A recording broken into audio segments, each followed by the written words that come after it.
मसीहा अगस्ट 15 तारिख दिन स्वाधीन लाभ करथिला। से दिन ठारू आमे माने होई जाइथिलु स्वाधीन राष्ट्र तो स्वाधीन छात्र। तो केउ माने एही छात्र कोन एहार कर्तव्य छात्र सीए जे अन्य विरोध स्वर उत्तोलन करे एक धारा रे जे स्रष्टा एवं प्रलयकर्ता जहार मन चंचल होई उठे जे कोनसी काम पाई किंतु जदि से कर्तव्य बोध को भूली जाए तबे देश प्रगति साधन हुए नहीं एवं एक धारा रे जे स्रष्टा एवं प्रलयकर्ता एहार अर्थ जदि एक छात्र चाहिबो तबे सी एई देश को बहुत सुंदर रूपे गढ़ी तोलिबो किंतु जदि से कर्तव्य को भूली जिवो तबे एई देश प्रगति साधन हेबो नहीं।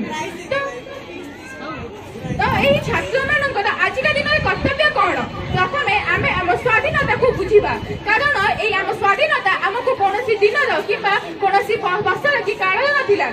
बहुत जुग जुग चली आसला से निज जीवन दान करते कौन आज्ञा आम मान स्वाधीन करने से आम प्रथम आम स्वाधीनता को बुझा आम प्रथम कर्तव्य तापर आम कर्तव्य हूँ आम पाठ पढ़ा एवं ए देश को सुंदर रूपे गढ़ी तोड़ा कारण आज छात्र काली नागरिक यह कथा बड़ लोक मैंने कि वीर पुरुष मैंने आपको कही जाइए तात्पर्य अनेक किसी रही चाहिए